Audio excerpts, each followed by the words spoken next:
Hi, how are you? It's great to see you. Welcome to episode 2 of the Josh Razauskas Show. I, of course, am your host, Josh Razauskas, and in this, the second episode, obviously you've noticed that it's pre-recorded.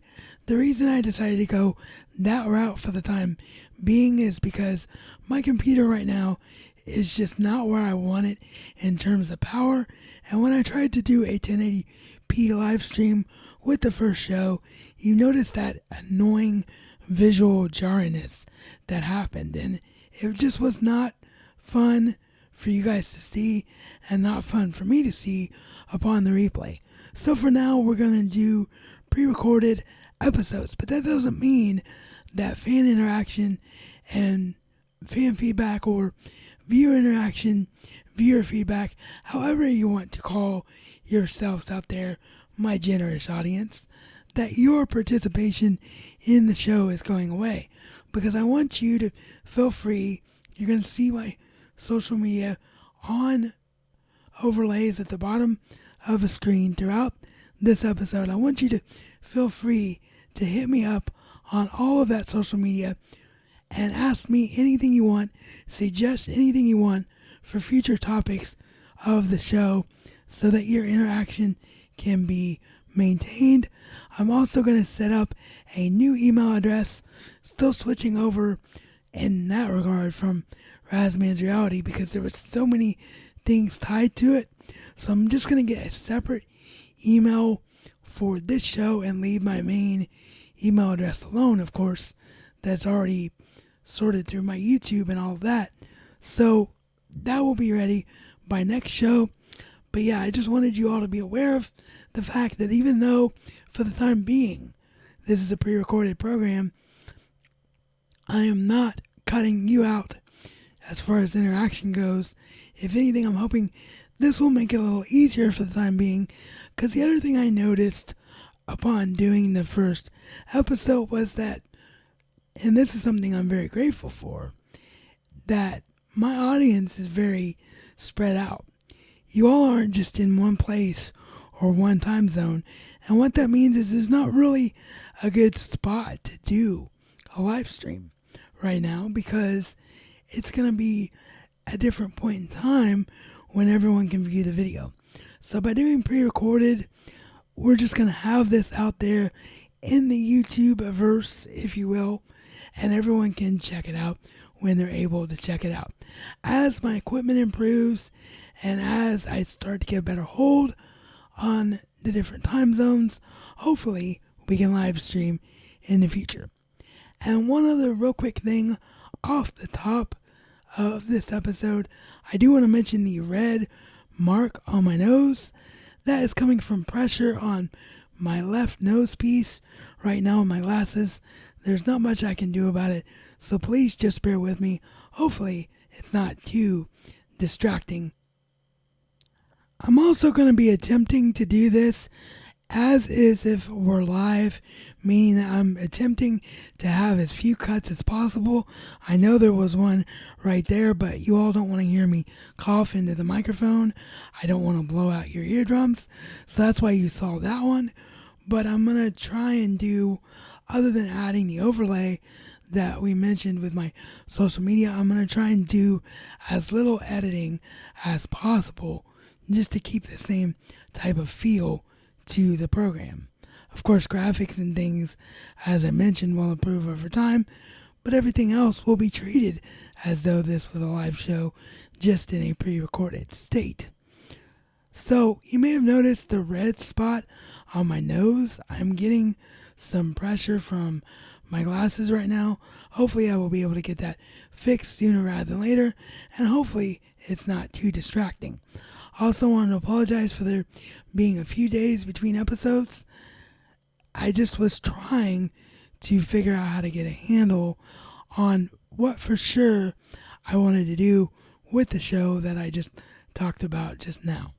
So with that being said, I wanted to kind of backtrack a little bit today because I realized that I was so gung-ho to get this new YouTube era and the Josh Razauskas show off the ground last time that I didn't even take into account the fact that because it's a new era and because I now have the support of the awesome Post-Geek Singularity and the Burnett Network and a couple other places that have shouted me out, there's so many of you out there that are new viewers and never saw me as Razman's Reality. So you probably want to know what makes Josh Razauskas tick. What, sir, is your geek barometer? What defines you as a geek? So that's what I want to talk about today. And then on Monday, when we come back with the next show, I'm going to try and stay away from doing weekend episodes because what I want to do is still do my wrestling channel, my channel that I have just for pure wrestling, which I'm keeping the name In-Ring Reality there and just not going by the Razman's Reality moniker anymore, of course. But I like the name In-Ring Reality, so I'm keeping that locked over there.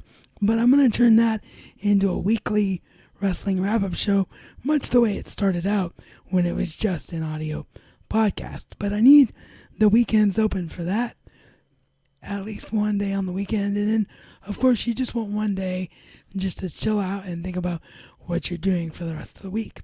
So the plan right now is to do these episodes of this show at least 3 times a week, and then In-Ring Reality on Saturdays, most likely. Sorry about that, a second cough. I guess I'm just having bad sinus issues today. Anyway, what makes Josh Razauskas tick? Who am I as a proud carrying geek? Well, my fandom started out, from what I can remember, when I first saw Star Trek The Next Generation airing on TV. I was there for the pilot episode, Encounter at Farpoint, and I've been hooked on the Trek universe ever since. And it will always be my favorite long-running science fiction franchise. Love Star Wars, love Doctor Who, love it all. But for me, I'm a Trekker first and foremost. And I think still to this day that Encounter at Farpoint and All Good Things may just be the best unintended two-parter of all time. Meaning that I don't know. Now, Robert Bryan Burnett might know this, and I might ask him in a future letter, or if you see this episode, Rob, because I'll share it in the Post-Geek Singularity group. If you happen to have time to watch my second episode, let me know in the comments. Was it intentional all along to have Q be a bookend for the Next Generation series?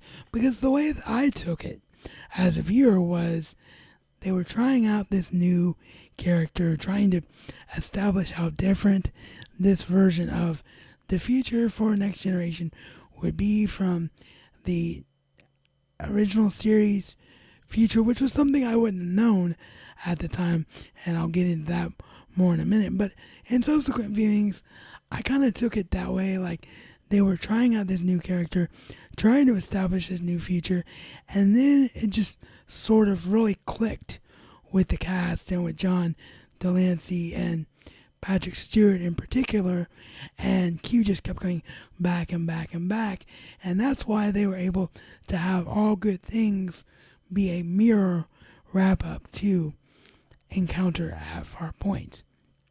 So I'm really curious as to whether I'm right about that. But yeah, that's how it happened for me.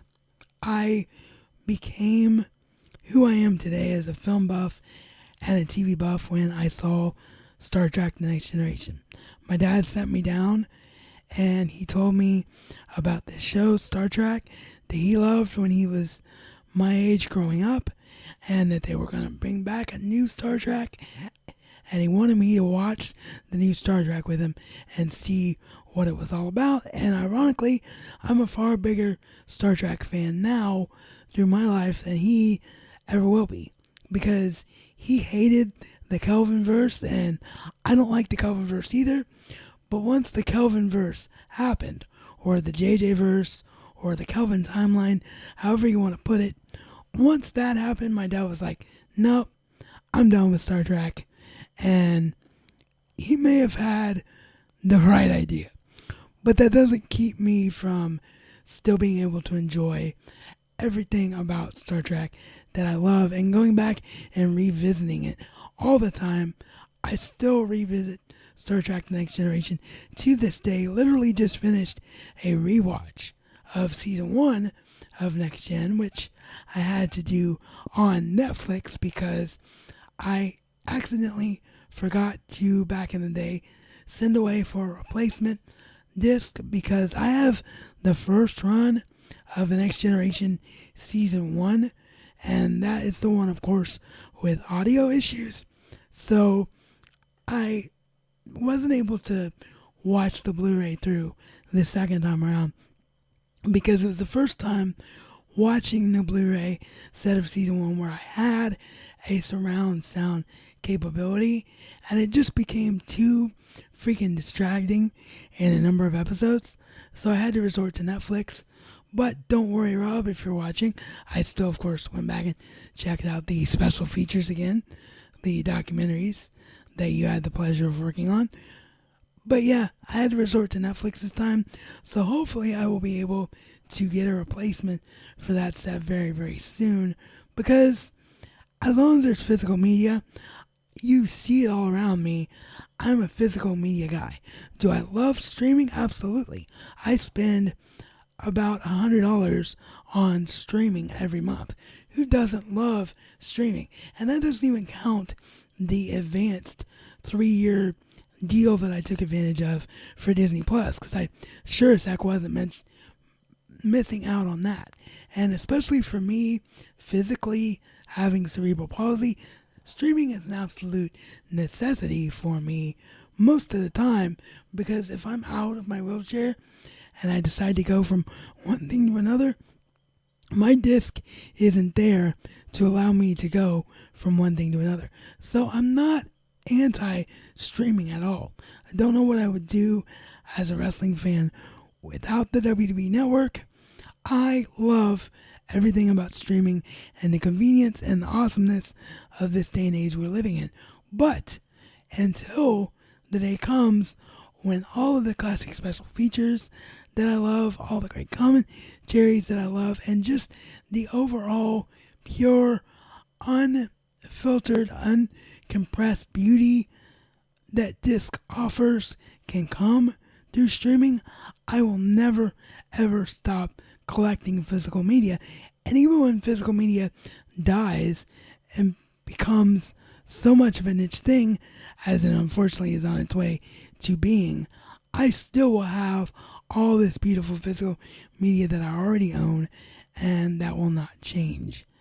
So yeah, that's just my little side rant when I start talking about Star Trek The Next Generation season 1 right there. But yeah, it all started with Star Trek, and then I can't remember how old I was, but I remember being far too young because it was a rated R movie.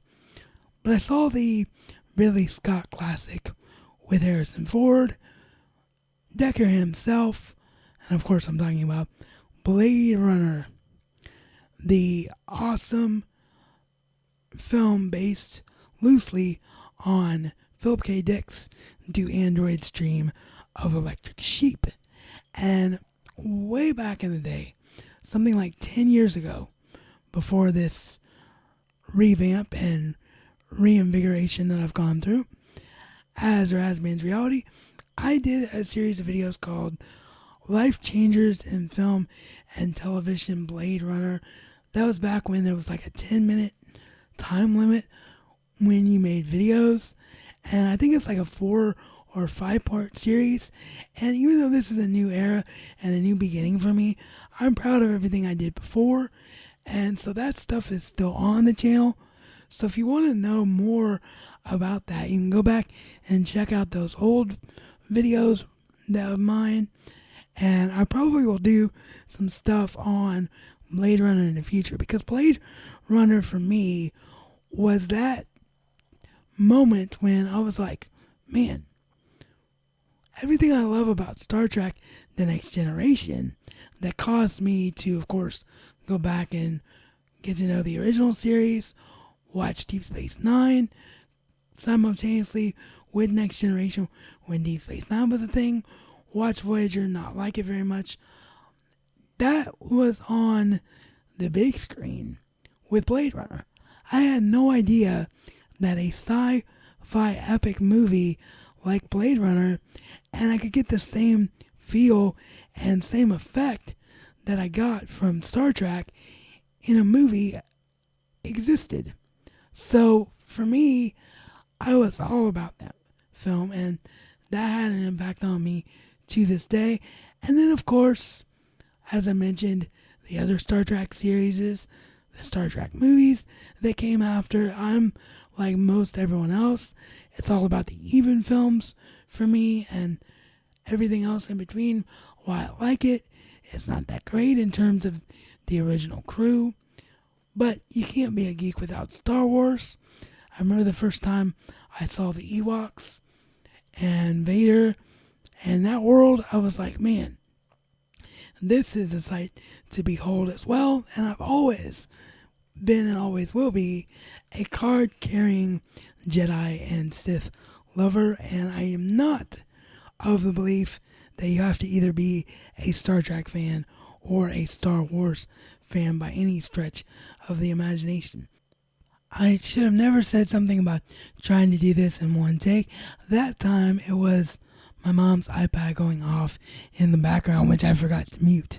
So ignore what I said earlier, and we'll just make this as smooth as we possibly can going forward. Anyway, as far as lifelong fandoms go, the ones that you can't see, well, you can maybe see a little bit of it. Actually, no, you can't, because it's not the correct shelf that my chair is not blocking. But the other two big ones for me are Batman himself as a hero. I've been reading Batman comics all my life, as far back as I can remember. Loved every incarnation of Batman we've ever had. For good or worse, they are part of the canon. I love how long the character has been around. Now I could spend hours talking about everything that's wrong with the Schumacher films and everything that's wrong now, as far back as I can remember. Loved every incarnation of Batman we've ever had. For good or worse, they are part of the canon. I love how long the character has been around. Now I could spend hours talking about everything that's wrong with the Schumacher films and everything that's wrong now, as far back as Batman and Robin and Batman Forever. But you will never see me bash the 1960s Adam West and Burt Ward Batman and Robin, because I love that show and I love those characters for every bit of the flawed individuals that they are. And the other one, the other lifelong defining characteristic of me as a nerd are the heroes in a half shell, the Teenage Mutant Ninja Turtles, Raphael, Leonardo, Michelangelo, and Donatello. I watched the first original 5-part version of the 1987 TMNT pilot when it first aired. Was absolutely hooked on them ever since, even though I saw that much later in life. I think I saw that around maybe 93, 94, because my mom was very protective of me as a kid, and for whatever reason she thought that Ninja Turtles were too violent for me. So it wasn't until years later when she saw an episode and she realized, oh, this is a harmless cartoon. There's nothing wrong with him watching this show. So fell in love with the 1987 5-part pilot whenever I did see it. I've seen every episode since, twice through airing and reruns, and then of course my entire DVD set of that original cartoon, which took me about 5 years to complete because I had to track down the original printing volumes through different means. So yeah, I'm really proud of that set. Even though there's a complete series, I kind of like having them all separated. I like the look of the original physical release cases with the individual artwork. I just like what I have. So unless there ever becomes an unforeseen technology that somehow allows you to get a great picture out of existing standard definition masters to where we get a high definition transfer a la the modern day Doctor Who with series 2 through 4, unless they're able to do something like that they're able to do with a shot on film narrative with standard definition videotape, I don't see myself ever replacing my Teenage Mutant Ninja Turtles original series because I just love everything about the editions that I have. And then, of course, after that, went on to see every incarnation of the Turtles, went back and read the original black and white comics, and I remember the impact that had on me and thinking, wow, are these the same characters even? Because those original Turtles in the comics were so much more hardcore and different from the 1987 Turtles. And then, of course, we got the 2003 series, which is much more in line with the comics and still to this day is my favorite one in terms of just pure adaptation purposes. And then, of course, the 2012 series was a mixture of the two, faithful to the comics and faithful to the 1987 original cartoon, which is also great. So yeah, Star Trek, Batman, TMNT, and professional wrestling are my really deep personal passions. And then, of course, there's also Star Wars, and I also love The Big Bang Theory. That may have lost me some nerd points with some of you. Some of you I know think that portrays geek culture in a negative light and a stereotypical light. I've just always loved it because I can relate to the conversations those characters have, and I just love everything about the character of Sheldon Cooper. I still watch Young Sheldon to this day. So yeah, I love The Big Bang Theory.